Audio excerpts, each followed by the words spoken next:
All right, let's get into it.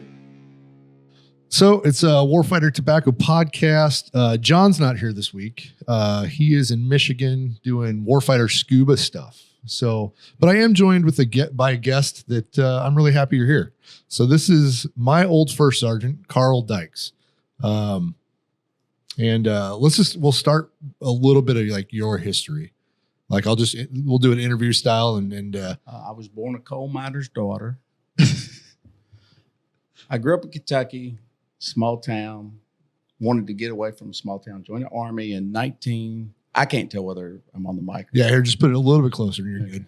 There you go. As big a mouth as I got, you wouldn't think I'd need a fucking mic. But I managed a restaurant right out of high school, and I was working one night. This actually does go to why I joined the Army. I was working one night and got robbed. Guy came in, wanted the money. The owner of the restaurant had always said, if they come in and want the money, give them the money. Right. It's not worth anything. So I give this guy the money, and he stabbed me anyway. Oh, no shit. Oh, yeah, stabbed me inside. And How old were you? I was 18. Really? I got the job because the guy before me had decided that he needed to augment his salary. So he was skimming. Right. And I think when I took over as manager, I got a raise to $5.25 an hour. Hell yeah. I was fucking killing it. But anyway, after I got stabbed, I was like, well, if I'm going to get stabbed, I might as well just join the fucking Army. I got a real quick question. What kind of restaurant was this? I have like a Waffle House in my head right now. No, it was, I don't even know if you remember. It was Burger Queen. It wasn't Burger King. It was Burger Queen. Like McDowell's. Yeah, exactly. Like McDowell's. And we had to wear these fucking horrible, ugly shirts that had this big B on the fucking front of them. And then they decided to upgrade their image and change their name to Druthers. And then they went out of business. It was all because I left that they went out of business. Right. But it was a franchise kind of business. I think I remember hearing about Druthers. It's a familiar name to me. Burger Queen is not, though. So I go and I go see the local recruiter and the reason I ended up in the Army is because in my town of Paris, Kentucky, there was only one recruiter, and it was an Army recruiter. There's no Marine Corps recruiter. I probably would have went in the Marine Corps just because my great uncle was a command sergeant major in the Marine Corps. He had passed at that time, but I always admired him. He was from Indianapolis. I think I probably would have joined the Marines too if I had any Marine Corps influence. But like I went to junior ROTC and it was Army, and like that was like the main influence and why I joined the Army. But yeah, the Marines, I think I would have taken that hook pretty easy. But then you look back on it though, and the Marines decide where you go, what your job is. Yeah. And we probably both would have ended up in an office somewhere slitting our wrists. Right. But I took a cool guy ASVAB test and I did really well on it. And the guy goes, okay, we can offer you this job, this job, this job, this job. And I'm like, no, I want that shit over on the wall. That infantry shit looks cool. Right. I want to go do that. I want to be able to stab back. Oh, fuck yeah. And the guy's like, he was a mechanic. He was a staff sergeant. He was a mechanic. I can't remember his first name. And he goes, I'm not going to sign you up for that. I said, why aren't you going to sign me up for that? And he goes, because if I sign you up for that, you're going to tell everybody that I lied to you about the job you were taking, and that's how you ended up in the infantry. And he goes, I'm not going to do it. I said, well, I'll never lie. I'll tell everybody the truth. And so I'm in basic and AIT, of course, and everybody's sitting around talking about how their recruiter lied to them and everything. And, everybody's telling their story, and they get around to me, and I said, my recruiter didn't lie. I'm just stupid. I'm just here because I'm stupid. Right. But I started in 82, ended up going to Fort Lewis, Washington as my first station. Went from there. And you were 11 Bravo the whole time? Whole time. Always light infantry my whole fucking career. Went from Lewis to Korea to Campbell to Hawaii to Korea to being a Ranger instructor, then back to Campbell, back to being a Ranger instructor. Oh, okay. And went from there to Hawaii the second time. And then Campbell was my last one. Campbell was my first and only and last. I did it a couple of years in the National Guard, but other than that, I stayed at Campbell the whole damn time. I am going to burn my fucking head. I'm an idiot. I'm not even going to lie about it. But you can turn it down a little bit too. Well, I'm not that smart. Oh, that's why I don't carry anything with flames. I'm not allowed to carry sharp objects. It's part of my parole. Yeah. So, and then you retired as a first sergeant. First sergeant in 2005. You said, right? 2005. Okay. Halloween 2005. Was so when did you go to Bravo Company? What year was that? Do you remember? It was like April before we went. So in April 2002. So were you the first sergeant when we went to West Point? Yeah. Okay. So, okay. That was my first deployment, really, with Bravo Company was to West Point. Right. So that's when we would have met. Probably whenever you came to Bravo Company is when I would have been one of the guys. So yeah, you're one of the guys I used to talk to and say, that dude's so much smarter than me. God's honest truth. I knew who was smarter than me and who wasn't. I avoided you because, you make me look like an idiot when I talk and such. Right. No, you probably remember me because when I re-enlisted, I did on-the-job training with the aviation unit. I remember that. Yes. Now that I do remember. And then I thought I was done with you. And then we got stop lost and I got brought back and then you were like, fuck. And then I got promoted and then didn't go reclass and my dreams of flying a helicopter went out the window when I discovered a sniper rifle. So everybody I know that went and became a sniper just fell in love with that shit. Yeah, it's very addicting. I don't know why, but yeah. So went to West Point, trained cadets. That was a fun summer. Yeah, and you guys almost got me relieved like 3 times. Yeah, I don't doubt that at all. Because you motherfuckers did not want to not fuck with those cadets. And they gave us the rules. You're not allowed to do this, this, this, and this. And then I get a call. Second platoon did this, this, this, and this. I'm like, fuck me. If you go through that stack of pictures, there's some West Point pictures in there where we're fucking with cadets for sure. Yeah, so second platoon, I think what we were doing in West Point, we were doing the marksmanship and a little bit of CQB with the cadets. And then we did the AT4 range. So I got a trivia question for you. How many AT4s are you supposed to be firing in one day? I think you're not allowed to fire more than 2 a day. It's a good thing I wasn't firing them. I was just standing right next to the guys. So that you still got the concussion, but you didn't fire them. Like 15 in one day. Oh, fuck. And I didn't realize why the fuck I was sick and why the fuck I have a TBI. But I think I figured it out like 15 years later.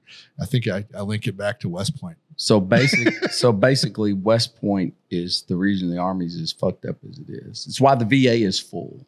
Well, no. West Point trains officers, and officers are why the Army is as fucked up. Well, so it's still West Point's fault. I can't. I think I had one lieutenant over my military career that was a West Point lieutenant, and it was the second time I was in the 101st, and we were doing a company live fire, and I was. We were on the level of platoon live fires. You used to do squad, platoon, company, and then the battalion supposedly, but nobody knew where anybody fucking was. Right. You were just shooting to be shooting. It was the year-end $1 million minute where everybody was just trying to fire up all the extra ammo so that they wouldn't lower our quotient for the next year so we'd have the bullets. Remind me to dig back into military budgets. We're gonna bullet point that. So. Okay. But so we had done some practices, practice fires as a platoon and shit. And my company commander said, good job. I was both platoon leader and platoon sergeant at that time. And he goes, we're going to go meet your new lieutenant. And I said, okay. So we go in and we go to the hospital. He's in the hospital because he had emergency appendectomy. Oh. And so he's laying in the bed and I meet him and I looked at him and I said, and this is the broke dick I get as my fucking platoon leader. And he told me later, he goes, that hurt me more than just about anything. I felt like such a dirtbag laying in that bed. But I do remember that he was the first lieutenant I ever had that came to me and said, I don't know anything. Right. I honestly know I don't know anything. So what do I need to do? And I told him, I said, that's awesome. I said, 2 months. Watch for 2 months. Ask the soldiers questions, ask squad leaders questions, ask me questions. But don't make any stupid fucking changes in the first 2 months you're here. Right. Because you know those guys, the good idea fairies Yep. come in and the first thing they want to fucking do is, well, let's change this SOP. Right. And let's change this shit. And let's change that shit. And we've been using this shit for a reason for, say, 4 or 5 years. And it's based off of the battalion's SOP. So, you really just can't fucking come in and change shit. But they change it anyway. And as a platoon sergeant, when they come in and do that shit, or as a squad leader when they come in and do that shit, or as a soldier when they come and do that shit, you're like, okay, we'll do it the way you say to do it. And then everything is fucked up as a football bat, and they wonder why it's all fucked up. And then they get called in the office, and then that's when they come back and ask the NCOs, what do we need to do here? Well, probably what we were doing before you showed the fuck up. Right. But yeah, he was the only decent. I had a couple West Point lieutenants that were pretty good. Where I saw the failure, I had probably 3 lieutenants that came from the Citadel. Oh, God. And that is a failing institution, or it was at that point in time, I think, because they all sucked balls. They were fucking terrible. I had lieutenants that were from the Citadel, but they never dug that they were from the Citadel. I think they were scared. For you to say, well, you suck balls. Right. Fucking suck. Well, I know we fired one, and I'm pretty sure he got kicked out of the Army. And I don't think the Citadel's free, so that sucks. Ooh, that would be a shit. Yeah. One of my first lieutenants that I had when I was acting platoon sergeant in Hawaii the first time I was there. I was the only Ranger qualified guy, so they were like, "Oh, he knows everything," and I didn't know shit. But all I knew was when chow time was and when sleep time was. The important stuff. Yeah, the important shit. That's what Rangers want: sleep, food, fuck everything else. I told somebody a story one time that if you took a guy that had just graduated Ranger School, and you opened the door to a room, and there is the most beautiful naked woman on the bed, and there is a bucket of fried chicken in the corner. He's going to the fried chicken. He's going to eat it first. Then he's going to push her off the bed, and he's rolling up, taking a fucking nap. And then maybe, just maybe, a couple of days later, he may remember what women are for, and may give a shit about her. Yeah. But no, they don't care at that point. But the first lieutenant I ever had, he was a geologist. He came into the Army for active duty, because he'd been ROTC. He was trying to pay for his college. And we used to walk through Hawaii, and he would say, that rock is this, that, and the other. And I mean, we're walking up and down fucking hills. It's hot. We're sweaty. And we're like, we don't give a fuck what rock that is. We don't give a shit. And he was fucked up from the floor up. Yeah. A good guy outside of work, but there's got to be a point where you have to have some leadership. Yeah. Yeah. That's the same with the platoon leader that we ended up firing for asking permission to take cover in an open field during a firefight. He was a good dude. Like morally, like he was a good dude outside of, he never should have been in the Army, never should have been in the infantry, and he never should have gone to combat. See, that's what I said when I got Right. shot at the first time. I should have never come in the Army. I should have never gone in the infantry because this shit is gonna hurt. Yeah, there's a. So the first time you got shot at in the Army? It's probably the same time I got shot at in the Army. No. 1983. Oh yeah, you're way ahead of me. Yeah, well, I'm a lot fucking older than you. That's why.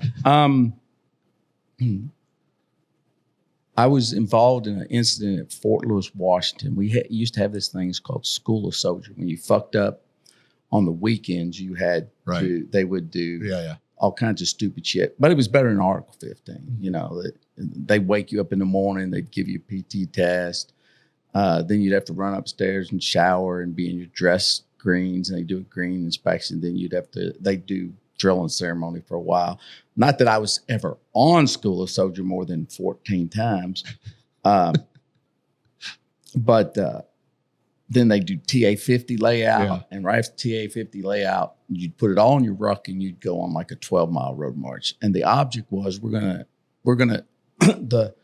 my theory in the Army was you didn't have to give soldiers Article 15s. You had to take their time. Yes. And that's where I learned that. Yeah. Taking weekends from soldiers is a lot more valuable than money because shit, they'll sit in the barracks and their buddy will buy them beer the whole fucking weekend. Yeah. It doesn't matter. But if you take their time, it hurts them worse than anything. They learn more from you taking their time than they do from you taking a little money. Well, and at the same time, you can take somebody that fucked up, and you might allow them to have a good career yet. Oh yeah. You know, you don't need to Article 15 for things all the time. See, I came in though in the time in the Army where you didn't necessarily get a Article 15 for a DUI. Right. I mean, we had a lot of. I don't think that started to. People didn't care to. I think it really turned probably late 90s. You're probably about right. I mean, because honestly, I never gave a shit what soldiers did when in their off time, only if it affected the actual mission. Right. Because it's like a civilian job. If you were in a civilian job and on the weekend you decide to go get in a bar fight, who fucking cares? Right. Nobody cares. But in the Army, you get in a bar fight, and Lord, it starts on the blotter report with the division commander who bitches at the brigade commander, who bitches at the brigade sergeant major, who bitches at the battalion commander and the battalion sergeant major, and shit rolls all the way down on you. And then somebody is forced to do something for something that if you weren't in the Army, nobody'd give a shit about. Yeah. And I never liked that shit. Yeah. I mean, well, I don't think when I first got in, I had a platoon sergeant or above that didn't have a DUI. Oh, well, you could get promoted then. I mean, I think DUI is a career. It's a career for guys anymore. I mean, I almost got a DUI once when I was a sergeant first class. Oh, that's a good story, but we're talking military stories. So we can do them. All right. But I mean, I'll tell you the story if you want to know it. Might as well. Went with a friend of mine. His name was Jack Hamilton. He was a big dude at that time. Well, he's still 6'5", but I mean, he weighed close to 600 pounds at that point. Huge dude. He had been a DEA agent for a while in Florida. And at the time he was a DEA agent, he weighed close to 450 pounds because who thinks a 450-pound fat man is a DEA agent? And he got shot up. He had, you could look down his legs and on his side. You could see all the pop marks from bullet wounds and shotguns. He'd gotten some kind of shit down there where he was brokering a drug deal between two groups that decided they were both going to rob the drugs. So he was like right in the middle of the firefight. And he ended up, excuse me, he ended up leaving that job. But anyway, back to this, we were out drinking like we had the habit to do. And we had this other friend whose name I will not say, who worked for, he had been in the military, but he worked for a communications company. And he had come to this bar that we were at, and we didn't know it, but he'd already been there for like 4 hours drinking with his boss of all people. He's driving a company truck. And so he comes over and he starts drinking with us, and we're like, well, you know, we're all fucking drinking and shit. So we decided to leave that place and go to the other place. Well, we don't know it, but he is totally shit-faced. Right. Totally. We're going down a 2-lane road in Hopkinsville, Kentucky. And he decides he's going to play stupid games. He pulls out from behind me, pulls in front of me, and puts on his brakes, and he's flashing his lights, acting a fool. Well, then all of a sudden, here this fucking cop comes up and blocks the whole road in front of both of us. And he pulls us over here, and he's giving us a field sobriety test. And I'm taking the test, and all I can think is, oh, fuck, my career's over. And I'm smoking cigarettes. I never smoked unless I was drunk. But I'm drunk, and I'm smoking cigarettes. I'm like, fuck, this is the end of this shit. For whatever reason, this guy put a penny in his mouth because he thought that would fuck up the breathalyzer. Well, he was so drunk that when, you know, he's taking the breathalyzer, he goes, and a penny goes flying out on the road. And a cop's fucking pissed off. So he's already decided he's going to take him. Right. But he needs to get, he comes back to me, and he ends up giving Jack a breathalyzer. He didn't give me a breathalyzer. He gave me a huge break. He didn't give me a breathalyzer. Jack was the passenger. He gave him a breathalyzer, and Jack drove me away, and Greg's sitting there forlorn in handcuffs. They had to tow his company vehicle, and he got fired from the company. Right. Blamed us. Probably still blames us, and I really don't give a shit, Greg, if you're out there. Fuck you. But showing that I was just as smart then as I am now, we still went to the other bar. Right. You know, we still went. We stopped at the other bar and we were drinking. Jack's like, whoa, you almost got fucked up. I said, yeah, fuck you, whatever. Yeah. But I remember having guys that it was like a badge of honor how many DUIs they had. Right. The Vietnam veterans that I served with when I first went in, they gave 2 shits. I mean, well, society didn't care as much then. Yeah. Like it wasn't. Well, Mothers Against Drunk Driving wasn't. I don't remember Mothers Against Drunk Driving when I was a kid. Yeah. I don't know what year they were formed, but once they started to get really politically active, I think that's when the military decided they would be kinder and gentler about that. Yeah. Probably for the better, but probably for the better. When I first came in, the drug testing was so low level that if you had if it was more than 2 weeks since you'd smoked, you didn't come up hot. So, you know, back then those fuckers did everything because the Vietnam veterans gave us the scoop. Yeah, if you wait this many days, right, in between, you know, and we always knew when the drug tests were because they had the guy that was our company drug and alcohol piss tester, dick holder or dick watcher, whichever way you want to look at it. He was the biggest. I don't know how you did piss tests, but I always had to hold my own. No. You must have got some special treatment. What do you mean? What are you talking about? Hold your own? No, we used to call them dick watchers and everything. And they sent me to fucking do that course when I was a sergeant at one point. Yeah. And by then I had figured out that if I wanted to stay in the Army, I had to quit doing all the shit I did. I couldn't do acid anymore. I couldn't do fucking marijuana. I mean, I'm not gonna lie. I was a fucking druggie when I joined. I mean, you know, you go from a small town where there's nothing. Right. I mean, and then you're around all these other kids that are your age, and peer pressure is a motherfucker. And in among 11 Bravos, peer pressure is a big motherfucker. Yeah. If one person gets in a fight, everybody's in a fight. Yeah. And the next morning, everybody's drunk in formation, and it's like half right face. Do you remember having a formation? I think you were the first sergeant at the time. And we were having a formation in front of the barracks, and a midget walked out and walked right through our formation. Were you the first sergeant for that? I don't remember that, but it might have happened. Oh, God. TBIs. Yeah. All that shit. I don't remember. I just used to remember that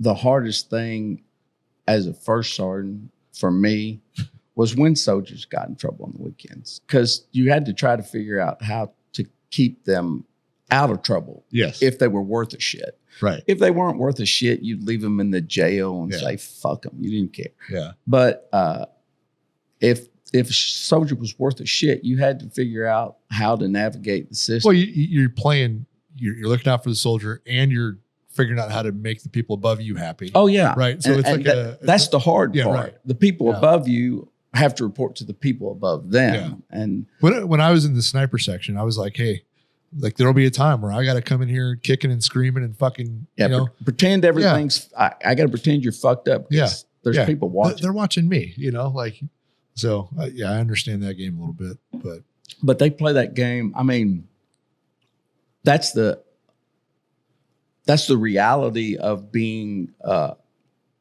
leader, is that you actually know whether soldiers are worth a shit or not. Right. But the brigade commander, or even the battalion commander that got the blotter report about this soldier, doesn't know that this guy's a hard charger, right, and he's good at his job, and he scores high on every aptitude test for his job and everything.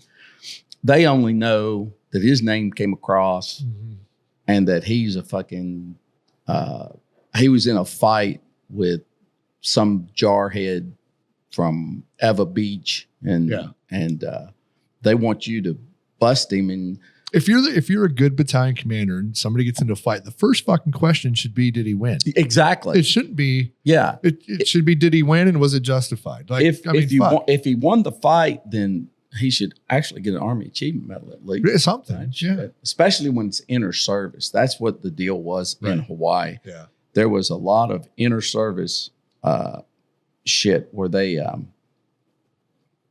the Marines, even if Marines have that attitude, right, that because they all go to the same combat training, Marines have that attitude that they are, just because they went to the training, they are bad motherfuckers. Right. No matter the MOS. Or the idiot from that now files paperwork at for somebody to go home or whatever. He is he's a combat soldier. So I delivered pizzas part-time for Luigi's, right? When you made a lot of money. I made more money doing that. I made more money doing that than I did in the Army. Oh, I believe that. I did. Did you deliver a lot on post, or just all the specifically? Time. All the time on post. Yeah. But my point is, I would deliver to infantry guys. Mm-hmm. Never a fucking problem. And I'm in civilian clothes. They don't know who the fuck I am. I'm the pizza guy, right? I deliver to the support motherfuckers that are like working for division headquarters, and they're wanting to fucking fight me and try to rob me. I'm like, you fucking gotta be kidding. Like, I had in my bag of money, right? Mm-hmm. So we didn't have all credit cards back then. I had to do cash.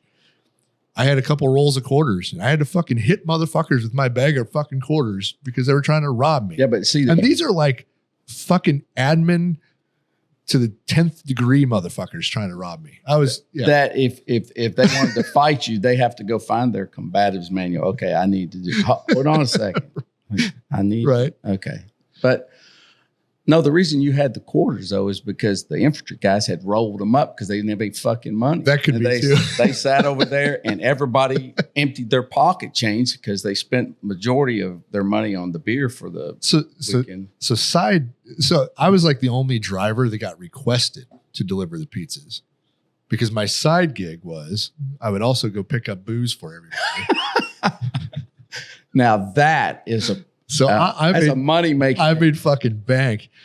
Like, yeah, just make sure somebody that's 21 is who I hand it to. That's what I'd say on the fucking phone. Like, I don't give a fuck who pays for it. Just make sure the guy that pays me is 21. The very first time I was at Fort Campbell, it was like Uber Eats before it was a thing. It's my idea, bitch. the county I live in now is up until 4 years ago, it was still Dry County in Kentucky. So the first time I was stationed at Fort Campbell, because part of it, the only reason it's called Fort Campbell, Kentucky, is because they built the fucking post office on the Kentucky side instead of the Tennessee side. So there's like, it's called State Line Road that runs down. And at that time, the county that that side of post was in was still Dry County. Oh, yeah. So if you wanted beer, you had to drive to the Class 6 that was on the Tennessee side. But on the weekend, it's like, to me, it was different phases of beer. Every month's different phases of beer. When everybody's got money, you're drinking the good shit. Bottled beer, freaking, Michelob, Ultra, would it be now? I mean, what was good shit. The ultimate cheap beer? What was it called? Red, white, and blue. Okay. It was like a generic beer, and you literally had to drink like 5 of them to get enough buzz. There was hardly any alcohol in it, but it was back then in the 1800s when I was a young man. It was $1.75 a case. Nice. But oh, hell yeah, right there. Oh God, that's good shit. I love it. I drank a lot of For that me, stuff. for me, it was Meisterbrow. Oh. And it was $5 for a case. Pull up Meisterbrow. And in this stack of pictures, you will find a pyramid of Meisterbrow cans. No shit. Yeah. But don't worry about the pictures now. But yeah, it's yeah, I'm too stupid. But everybody, we had definitely payday, you drank the good shit. Oh yeah. Everybody's out. Everybody's going out to the club. Yep. And then as it goes on, you go from bottles to cans to you go from cans to can we scrape up enough money for us to get drunk at the barracks, because we're not going downtown. Right. We can't afford the gas money and anything else. But on payday, there was a strip club outside of the gate. I know it's funny that there's a strip club outside of Fort Campbell, of all places. It's not there anymore. I know. I drove by there and I was heartbroken. It's there. It's just not open anymore. I spent a lot of money to build that place. A lot of people did. Oh, I know. Yeah. There were guys I knew that before they deployed, this was after we went. This is when they started, every month or so, somebody from the 101st was going. There were guys that married girls that worked there that I used to call it, they were playing life insurance roulette. They would marry a guy hoping he would go to Iraq and get his fucking head blown off. Yep. And then they'd have this big check. And if he made it back, they'd divorce his fucking ass, find somebody else that was about to fly. I need to find a stupider motherfucker. Yeah, this motherfucker knew how to keep his head down. God. Maybe I need to grab the SGT manual. So there is a Bravo company success story. One of my close friends married a stripper from the Cat West. Oh, really? And they're still married. Wow. All this time later, have successful family, good kids. So yeah, it can happen.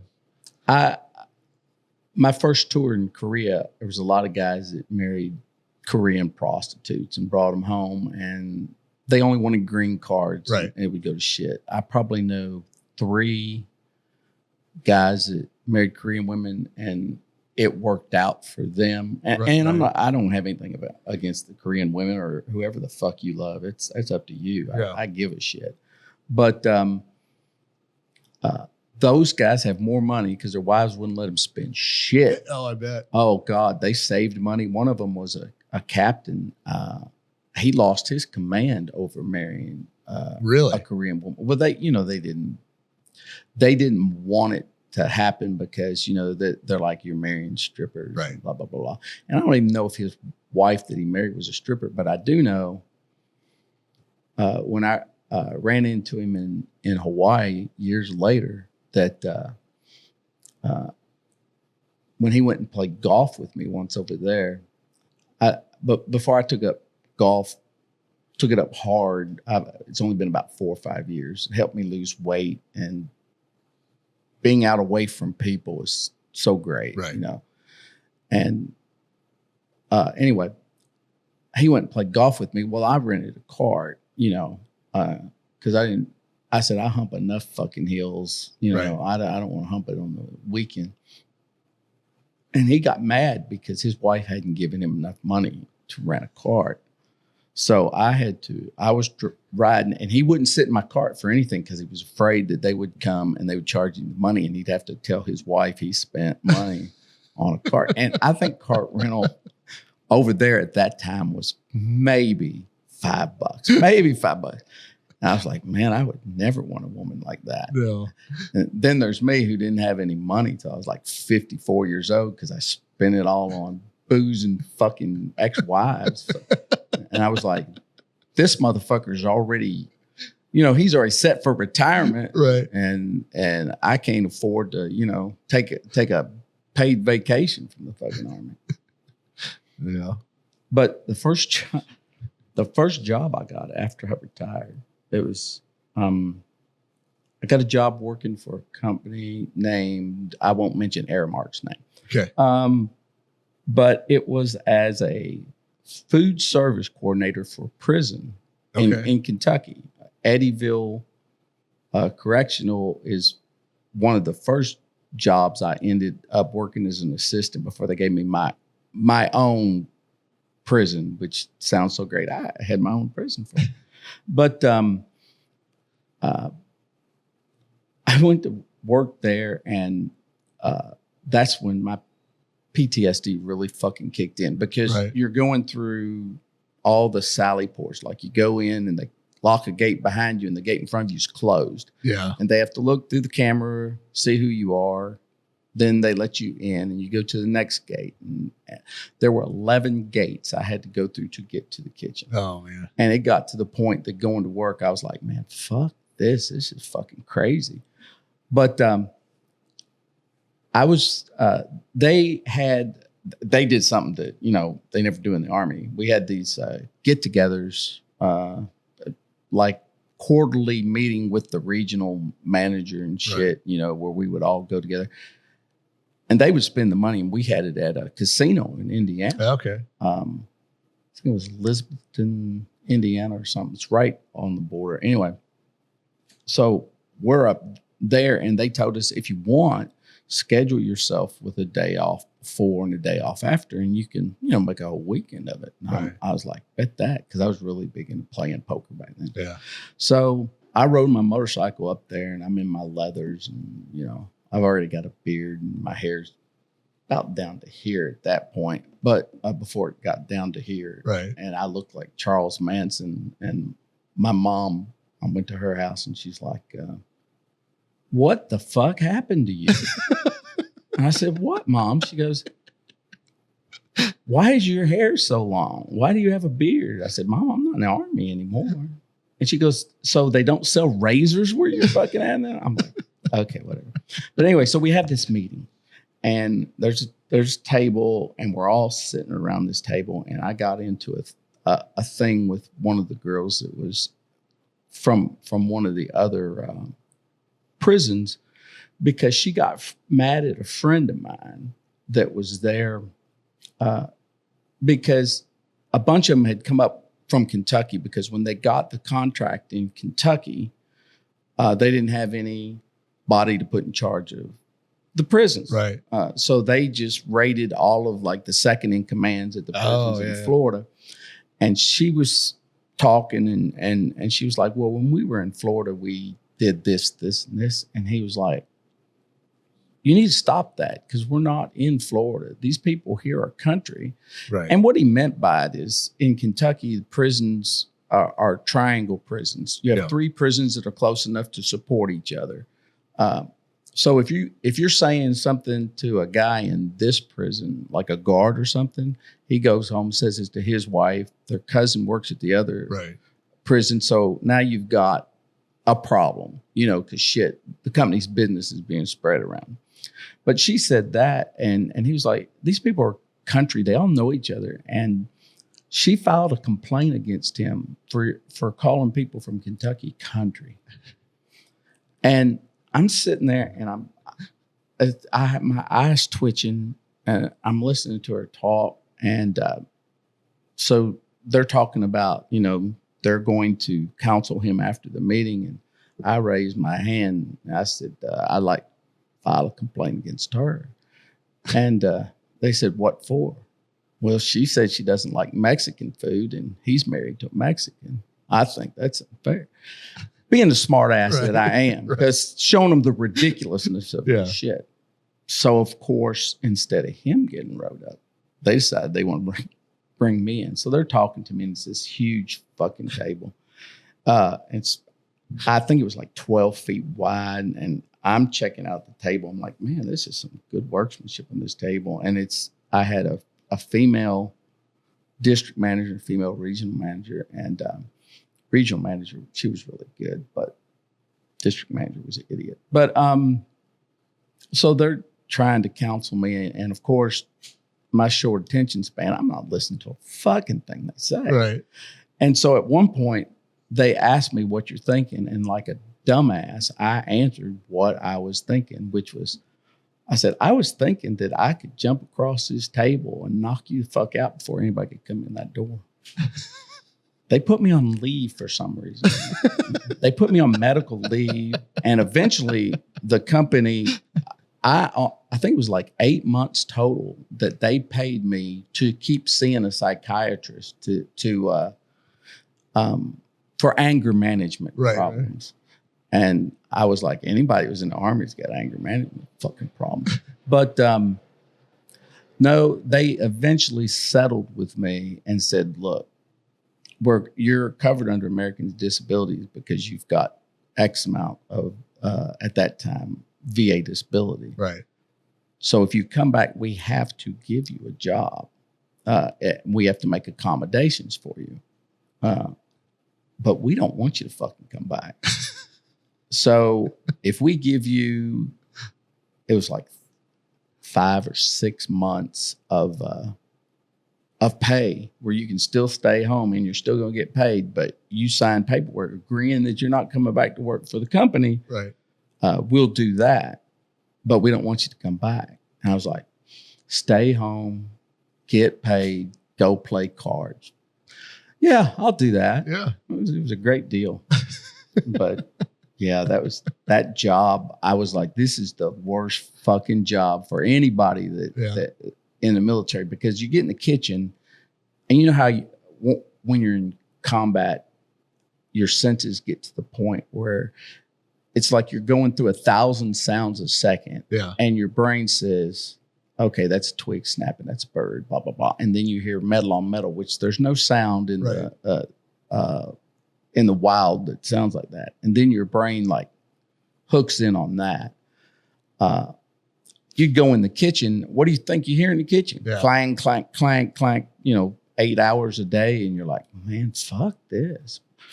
But I don't know if you had the experience with it, but I had an experience where I would go into restaurants and of course you're looking for the seat in the corner. Yeah. But I couldn't slow my brain down. And so I was hearing the conversations at every table at the same fucking time. And your brain's like on triple overload, I'm sorry. You'd think I was drunk instead of just stupid. But I couldn't slow my brain down enough. And then, that would cause people would laugh at you. And, you just get mad because you don't know how to deal with it at that point, And thanks to all the millions of dollars worth of drugs the VA gave me, now I know how to deal with it. It's not like I still don't have the problems sometimes, but I know how to get out of a situation. Yeah. That's why I like golf so much, because there's nobody and you're out there. And if you make a bad shot at golf, I'd laugh about it because I think the same thing every time. There's nobody here shooting at me. Right. So this doesn't fucking matter. I'm not going to the PGA. Yeah. I know that. And golf balls cheap shit. Right. You know, you can buy nitro golf balls for $5 a dozen. Range balls are real cheap. So. Oh God, yeah. But the place I usually play, of course, is Pineville, Kentucky. It's a state park. Right. Their range balls are so fucking old. You know, you could hit them with a driver and they're going about 6 feet. Yeah. Straight down. That's all they fucking do. But yeah, as I started to get better, I started to upgrade my golf balls, and then I was like, God, you still suck. You need to go back to cheaper golf balls because you're going to be broken a little bit. Right. I credit my current wife with the fact that I'm completely debt free. It wasn't me. Yeah. It was she was working. I was working. We bought our house and we paid off our house and our cars are all paid for. But when she and I got together, my credit score is like 560. You know, GI credit score. Right. You know, rent a furniture credit score kind of guy. But hers was in the 800s when we got married. Did you meet your new wife after you got out? After I got out, and she didn't understand a lot of what I was going through. I was going to ask. Yeah, she didn't know. There wasn't any member of her family, close member of her family, that was in the military. She had a cousin that was SF at Fort Campbell, but she wasn't around a bunch of infantry guys. She'd never been around a bunch of drunk infantry guys laughing about. Remember when he got his fucking finger blown out? Yeah, it's so fucking fun. So I got a story to tell you. I'm still married to my same wife. Really? 25 years. And she's the one that was like our den mom. She took care of all of 2nd Platoon in Bravo Company. So when you all got together, she's the one that kept you from doing stupid shit. Yeah, pretty much. Yeah. And all the other guys a lot of times. But so her first, like the first time that she was at Fort Campbell, right? We went to a barracks party. Introduced her to my friends, right? Oh, that's the way to do it. Yeah. You're an idiot. You've been married. No, I'm an idiot.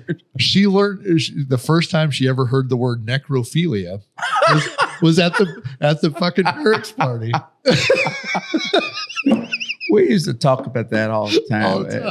We would do it around the pogues though, because they just start giving you side eye. It's a way to get them away from you. Yeah. Like, yeah, I remember when we fucked that one dead woman.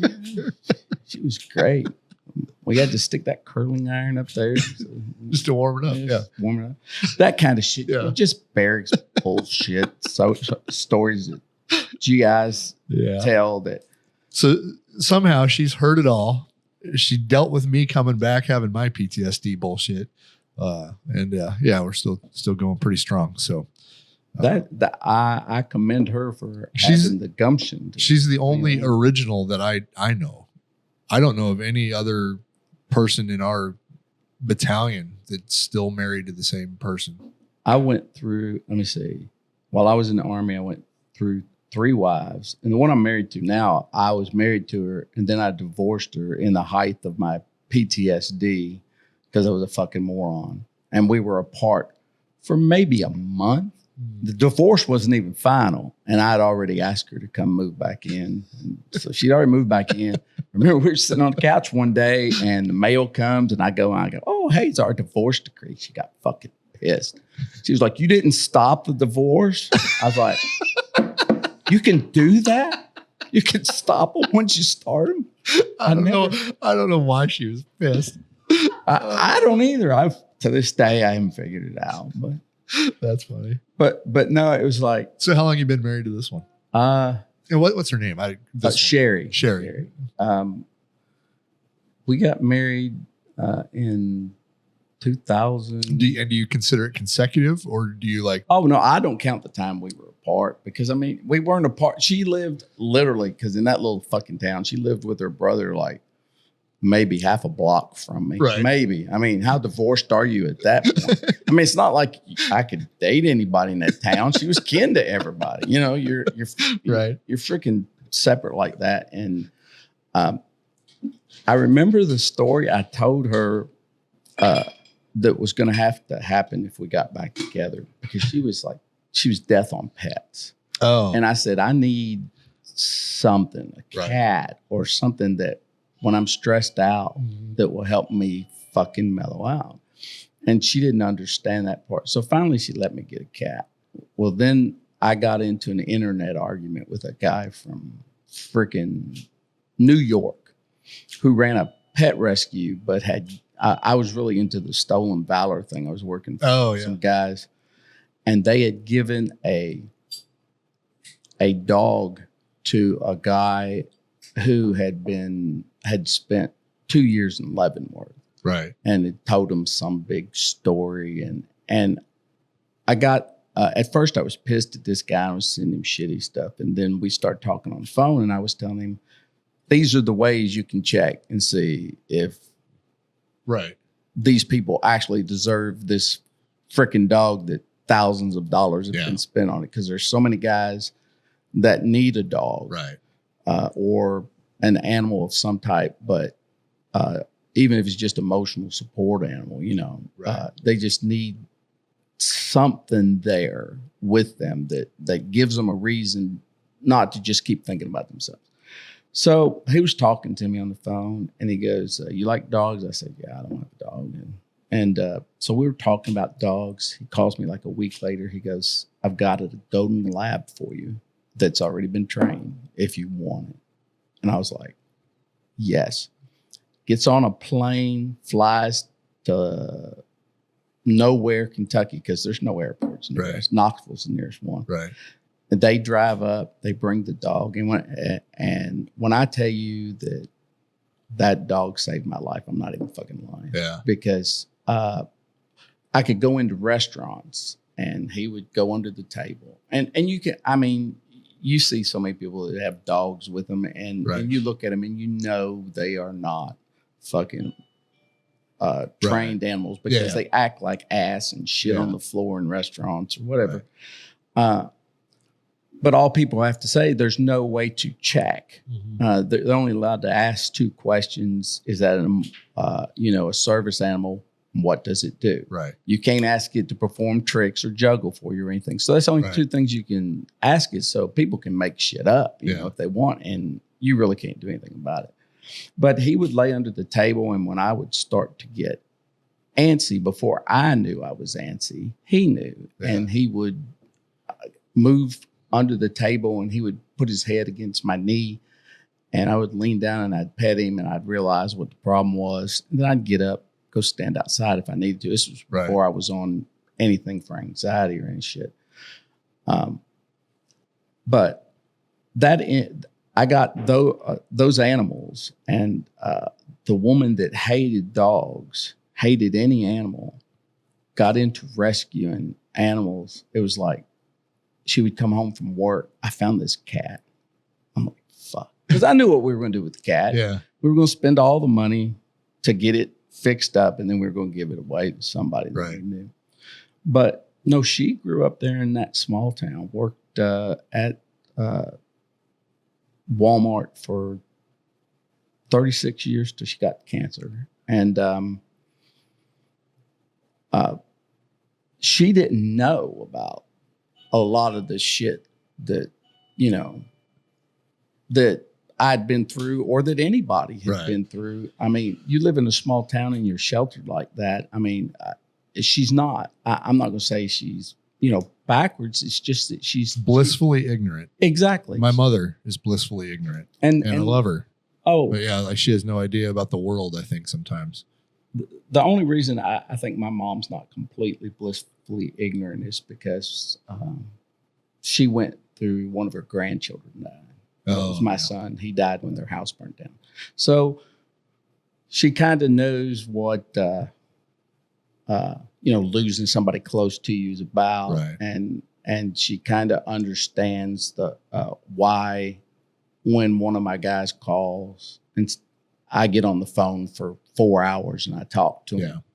Because sometimes that's all somebody needs is for you to say, dude, I know where you're at. I'm right there in that foxhole next to you. Yeah. And stop drinking, you fucking idiot. Right. And you tell me where you're at, and I'll tell you how many hours it would take me to get there. Yeah. Or if you know somebody that's closer, you get people help. But she understands that. My mom understands it. My wife understands that now. Right. She didn't understand when I would just get up and get on the motorcycle and leave. Oh, because I was still at that point where I couldn't be in one place for an extended time. That when I first got back, I couldn't stand still. I couldn't sit somewhere. My biggest, I think one of the things that like really affected me is I couldn't look through a rifle scope for like a year. Oh, really? I could not look through a rifle scope. Before I went over there, before I retired, before I had the PTSD problem, my son died while I was on active duty in 1992.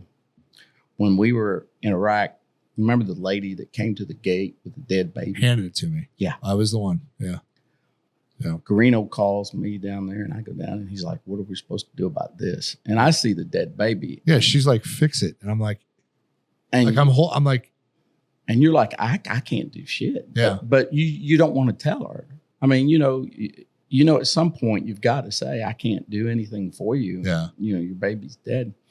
But it like I had been holding. So I've never told anybody that story. And it's funny you brought that up because I didn't think anybody remembered. Oh, I remember that. Because I remember that too because she walked up. I was the gate guard. I was the one she walked up to. We had already been dealing with the little girl who got burnt. Yeah. My son died in the fire. And, you know, I know how that my son died of smoke inhalation. I know he didn't get burned up because I saw him at the funeral home, even though we had a closed casket. But when they brought that girl in, they started debriding her. And I knew that it was burns that had caused her to be that way. So my mind had already started thinking, you know, did my son feel that? Was he awake during that? And in the front of my mind, I know he didn't. He was asleep. And that's how he passed. But in the back of my mind, you know, you're going through every scenario you can. So I was already starting to get fucked up over that. And then when I went down there and saw the baby you had, I mean, I was full blown PTSD from something that happened, 10 years, 11 years before that. People don't realize that just the littlest things that happened over there and the littlest things that'll kick it off. Yeah. I mean, babies crying still bothers me just because of what happened to that little girl. But when somebody tries to hand me a newborn, I can't hold it. Really? Because I think of the baby you held. Yeah. I mean, you gotta get over it somehow. And thank God I got over that because I have grandkids, you know, like God, you know, like I've got 30-some-year-old kids. I don't have any grandchildren. I'm fucking pissed. I got 3 grandkids now. So. I'm fucking pissed because I always wanted to be a grandparent just so I could fill it full of sugar and send them the fuck home. But that'll get you over it when you got to hold your own grandkid. It'll get you over it. I don't have any grandkids. I really wish I did. I mean, I've seen other people's grandkids and, you know, I'm happy for them. But, you know, you always want one of your own. Yeah. One that means something to you. One that you can teach all the bad shit that your grandfather taught you. And my grandfather died when I was 15. My dad's mom and dad died before that. But my dad's dad was depression, hard, worked on a farm, didn't believe in anything but work. My other grandfather, my mom was the only child. So he loved having grandkids. And this doesn't have anything to do with anything. But he, one summer when I was staying with him, I decided I wanted to collect keys. Just keys to nothing. And don't ask me why. I was a fucking idiot kid. But he said, okay, well, he knew everybody in town because he was he had owned a creamery and a dairy there in town. So he worked with a lot of different people at one time. I could tell you the story about the tank that drove through the side of their creamery, but that's a different story. But he went around, I don't know when he did it, but he talked to all these friends of his And the next day he takes me through downtown Cynthiana, Kentucky, which is where I was born and is the home of The Walking Dead. Oh, nice. That on the very first issue of The Walking Dead, the actual Walking Dead, not the show, but Right. The main street that they show on the front is Main Street of Cynthiana, Kentucky, and it hasn't changed. And they've got all kinds of murals to The Walking Dead in that town, and every year they have some kind of festival for The Walking Dead. But anyway, I go around the town, and I come back, and I've probably got 80 pounds worth of keys. 80 pounds. And I'm a happy little fucking moron. I'm arranging them by color and size. Right. Yale's over here, and, different kinds. I've got them all. I'm so happy I got all these keys. And my grandfather was happy that he could do that for me. But he used to do this thing to my grandmother to get me to laugh, where he was a little hard of hearing, but not a lot hard of hearing. Right. He wore a hearing aid. And he would sit and he would read the paper, and he would read her something on the paper. And she would be in the kitchen, and she would answer him back. And he'd go, "What?" And then she'd say the same thing again. She'd do that about 4 or 5 times. And by the time she figured out what was going on, I'm laughing, he's laughing, and she's madder than fuck. My grandmother was 97 when she died. And I think she was like 93, 94 the last time she smacked me in the back of the head. Because I walked in the kitchen and they were cooking. My mom was a great cook. My grandmother taught her. And walk in the kitchen and sticking my mom didn't care if you picked up a piece of fried chicken after it was made and, got something to eat. Because the kitchen was like the gathering place. Yeah, our family too. Same thing. Everybody hangs out in the kitchen. So I don't remember what it was. Gravy or something, and I'd take a taste of it. I said, "This only needs," and she whacked me in the back of the head. She goes, "You're a fucking man. You don't know what that needs. It's got everything it needs. I already put it in there." But I was like, "Yes, ma'am." Turned around and walked the fuck out. And my mom says, "Serves you right." And my mom's just like my grandmother. My mom and dad, see, the only death I've ever, besides deaths in combat, that I've ever had to deal with was my son. Right. All my brothers and sisters still around. My mom and dad are still alive. They're in my dad's middle 80s, my mom's early 80s. So I know there's going to come a point in my life when all of these people are going to disappear. Yeah. And I don't want to be mean to my dad, but my dad was never there when we were young. Yeah. But when I got older, I realized he was working 3 jobs to feed us 4 kids. Right. And my sisters, one of my sisters, I only have 2, so I can't name them. I don't think she ever forgave him for the way he was when we were young. And I tried to talk to her and say, "Look, he wasn't there, but he always made sure you had clothes, shoes, food, had all the shit you needed, all the basics." And God knows how many people out there that never did that. Right. So even though I don't like a lot of the shit he did going through the years, I'll always respect the fact that he hung around and made sure that we were taken care of. But I've got all those people that at some point are going to fall off. And when my mom dies, the family will fall apart. Because, there's always that one person. Yeah, absolutely. One linchpin that holds the whole family together, that's where you go to gather. Yep. That's where you go to talk. Yeah. It's where everybody comes. Got a sister lives in Virginia, a brother in Indiana, sister in Illinois, and me down in way eastern Kentucky. And, that's the place we gather. Yeah. And my oldest sister is she's so far left that she could almost be right if she just turned just a little bit more. Right. She's way over on the edge. And we had to get to the point where I talked to her and we couldn't talk politics. Right. My mom's conservative, my dad's conservative. And the only two things that are ever on at their house is Fox News and the Western Channel. Right. Because my dad loves Gunsmoke and shit. Yeah. He's 80-some years old. You want to watch Gunsmoke, watch Gunsmoke. Yeah. The Rifleman. All those old good shows. Oh, I love the Rifleman. But they get bent out of shape about, I can't watch anything but Fox News. And I'm like, ignore it. It doesn't matter.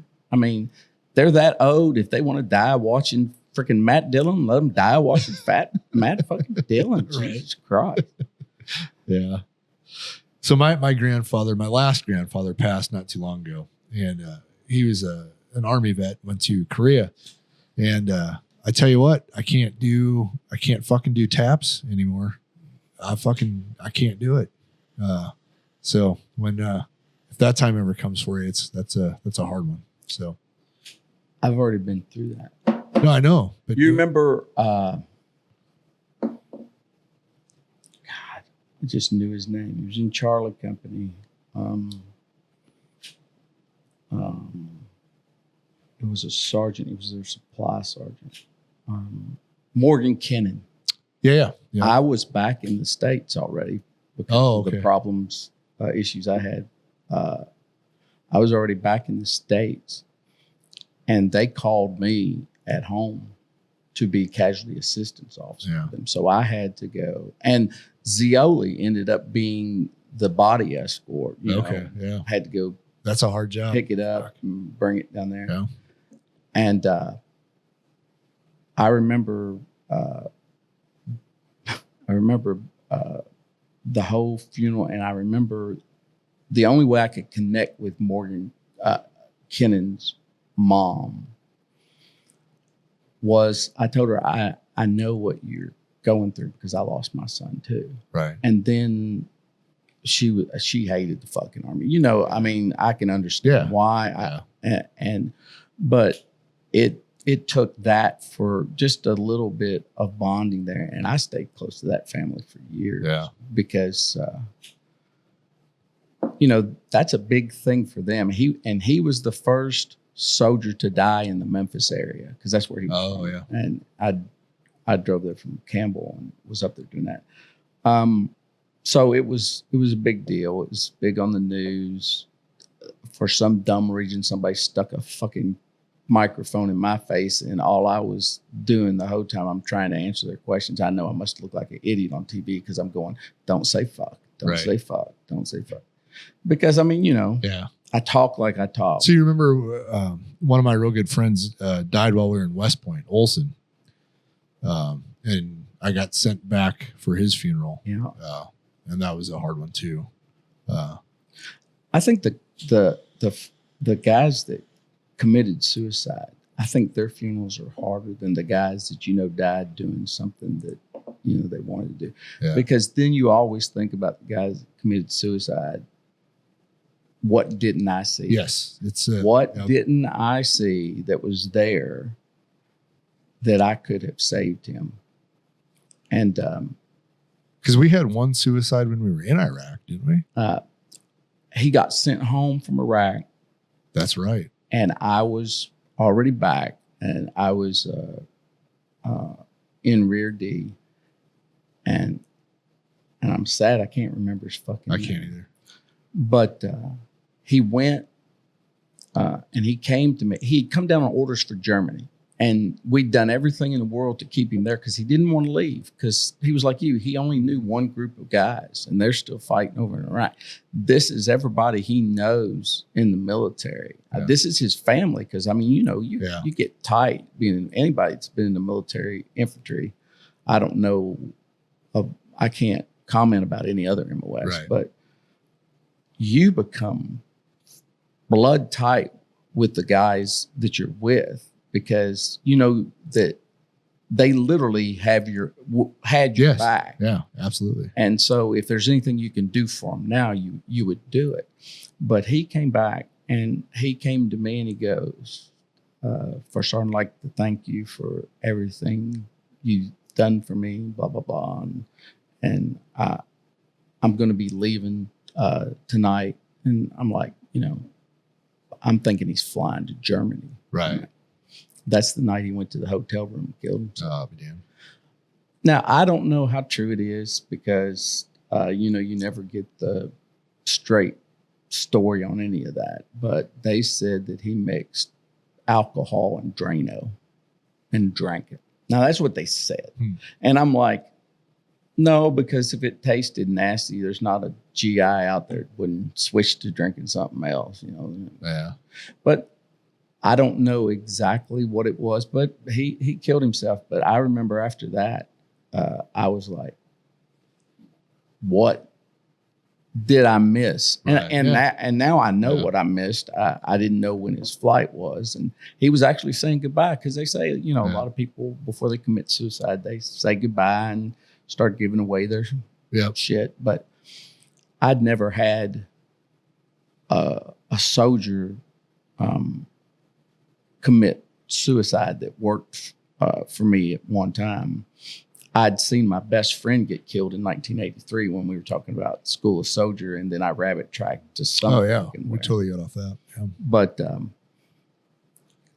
and all I could think about was him and what did I miss. And then over the years, soldiers that have worked for me before, not necessarily in Bravo Company, who went over there, came home, couldn't deal, and the suicides are always the hardest. Yeah.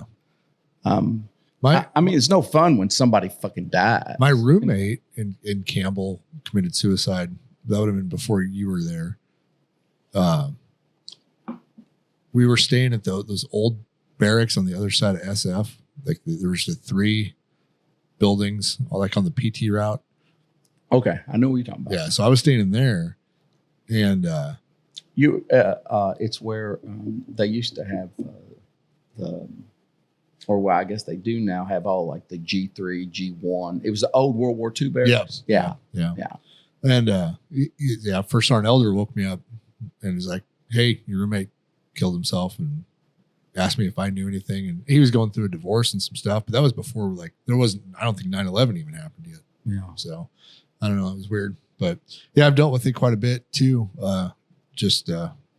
Where were you 9/11? See, I asked people today and they're like, we're so far removed from it. You talk to young kids and you talk about 9/11 and they look at you like you're a 3-headed fucking fish. No, I was at Campbell. I was in Bravo Company, and I lived off base, and I had a house off in Oak Grove, and I got home from PT and kind of watched it happen, and like, fuck, I gotta get back to work, and it took me 2.5 hours to get back on post. Because they locked all that shit down. Yeah, we had been back from the Sinai for a short bit of time. I was in Hawaii, and I'd sent my now third ex to Campbell to buy a house, right? That we had, to look at a house that we were thinking of buying. We closed on it while we were in Hawaii, but she actually went and saw it, took pictures, and had the plumber come in and all that stuff, to look at everything and do the inspection. But she called me from the States. I mean, it's like I'm getting ready to go to PT right when it happened. And she said, "Turn on the TV," and I was like, "Which channel?" She goes, "Doesn't matter." And I got off the phone with her and I watched maybe 10 minutes before my phone rings, and they're like, 100% everybody in. Then they closed the gates, and we had to, because we're infantry, we automatically have to provide all the guards for the gates to augment the MPs that are working at the gates. And I remember but nothing was ever the same after that in the military. And for years, people, were like, "Thank you for your service" and shit like that. But now that we're out of the war, I wonder how long it's going to take people to forget. Well, how long did it take? Well, I guess they hated the Vietnam guys immediately. So you know what though? The Vietnam guys that got treated so fucking poorly, that's the fucking generation that made sure that we didn't get get treated shit. like that. Yeah. Absolutely. Yeah. Yeah. I think while I was in the Army, one of the biggest events that happened that kind of healed that Vietnam veteran break was Grenada. Oh, yeah. Because that was basically the first time American troops had been in. And what was that? 80s, mid 80s? I was 83. 83. 80, what? October. Hey, you over there on the computer, look shit up. Yeah, he's good at that. So we can pretend we know what we're talking about. I believe it was October 83. Yeah. Yeah. So that happened. I was at Fort Lewis when it happened. I remember when they had the black fences up around 3rd Ranger Battalion. You could always tell that they were going somewhere because our barracks were here and there was a little PX that was between us and the Ranger Battalion. And you'd go in and they had a little bar and you'd go in there and there were no Rangers in there because they were third. We knew they were gone somewhere. We didn't know where they were going. But I think when they came home and they were celebrated and they had the parades for them, I think a lot of people started thinking, well, here's all these guys that came home as individuals from Vietnam and we treated like shit. Yeah. Maybe we need to thank them for what they did. Right. And I think that helped a lot because it woke people up to every day you've got somebody somewhere in the world that's under fire or is in a situation where they could be under fire. And I don't think that it crossed people's minds. They didn't think about it because it wasn't them. And, a lot of people, if it's not about them, but 20 years of war touches everybody. Yeah. So my oldest son, he was in Afghanistan. Oh, no shit. Right. So you're talking like, okay, now that war became generational. Yeah. Right. Like that's crazy. My son was getting ready to go to Iraq when I was coming back. I remember he called me on one of those satellite phones that we paid like a month's salary to call home for like 10 minutes. Yeah. Because there's some smart dudes over there, you know. But anyway, I called home and he said, I'm going to join the Army. And I was like, okay. I said, I only have 2 things that I'm going to tell you. One, if you go in the infantry, I'll fucking kill you. And if you ever talk about Ranger anything, I'll fucking kill you. I said, other than that, take any job you want in the military. So he's an Army Ranger? No. He listened to me. Oh, that's good. That's good. He became a diesel mechanic in the Army, learned how to drive the recovery wreckers, used to go out and get the Humvees. And I mean, he went through some shit that to me would have been worse than some of the shit we went through because. Well, you remember our mechanics when we got there. All they did was first we went with no doors on the Humvees. Mm-hmm. Then we got the fucking homemade fucking steel armor. That didn't stop shit. But they had to convert all the vehicles. Yeah. Then they got the legit armor. They had to convert all the fucking vehicles. All those fucking mechanics did was work 24 hours a day fucking converting vehicles. Well, then the other thing that they had to do is Humvee gets blown up. Yeah. Guess who gets to wash out the Humvee when it gets back to the freaking motor pool? And he had to do that countless cases. And it took me years to convince him that because he was like, I wasn't infantry. I didn't see the shit you saw. I said, it's your PTSD is valid. I mean, you got reasons to be like you are. Maybe you never had, he got shot at all the time driving that freaking wrecker out there to pick up vehicles. They used to take MP escorts. Right. And they would be on the guns. And I was thinking, well, I know the MPs can't shoot worth shit. He was under some serious trouble at that point. But no, he had that stuff. And it took me years to convince him that you don't have to be infantry in a combat zone to see shit that you'll never forget. Yeah. But you do have to be outside the brigade talk somewhere. Yeah. Unless you were in Camp Pennsylvania with us, then, Right. then if you're in the brigade, we weren't even in the war yet. Yeah. We're in war. Like we started our own war. We're like, we can't wait. So for the listeners, he's talking about the Akbar grenade incident that happened in Kuwait. That was our fucking battalion. So yeah, we were.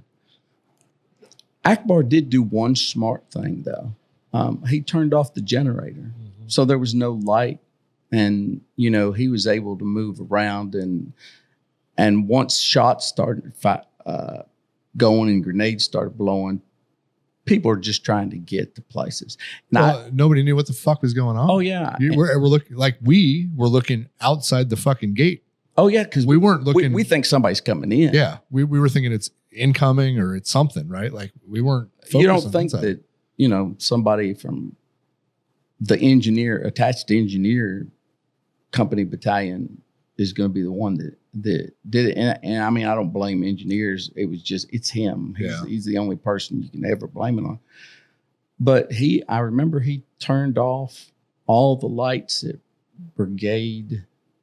And I remember it was late at night and I was actually coming back remember it had those phones that you could go to and call them? I was over there and I was coming back across and that shit started kicking up. And at first I thought, well, that's just somebody practicing a night fire or whatever, because, we still did training and we didn't care when we shot in the desert. Shit's wonder we didn't blow every Bedouin away over there. But I don't know who it was. I heard it was the NCO we were talking about earlier. For Sergeant Butler. Yeah. Who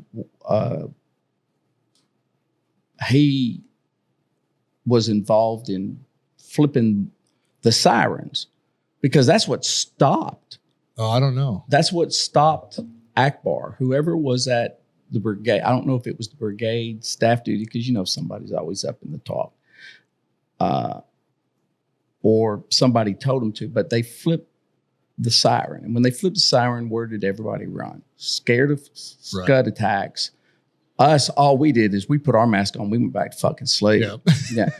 People at brigade, they had bunkers all around. Right. And everybody went to the bunkers. And then I guess at that point, brigade got a call. Hey, we're missing Sergeant Akbar. Oh, and we're missing some grenades and some live ammo too. Nothing big. Don't worry about it. And by that time, he had already thrown grenades in to where the brigade commander and brigade sergeant major was, Bart Womack. Yeah. And Hodges. I don't know what Hodges' first name is. I know he retired as a 3-star general. Yeah. But he was a good guy. He was a good I liked guy. him. He re-enlisted me. Yep. But, well, we won't go into why. Well, we can because our other one was our battalion commander at the time. I thought was a big piece of shit. Oh, he was a piece of shit. That whole, we talked when we were in your office earlier. We talked about the whole Valor Awards by rank bullshit. Let's put a pin in this, Justin. Let's take a break. Maybe we'll continue on episode 2 when we get back. I got to pee real bad. So we're going to do that. And let's wrap this one up and we'll see you guys on the next episode, whether it's next week or tomorrow. I don't know. Whatever Justin wants to do. So anyway, warfightertobacco.com. Thanks for joining us.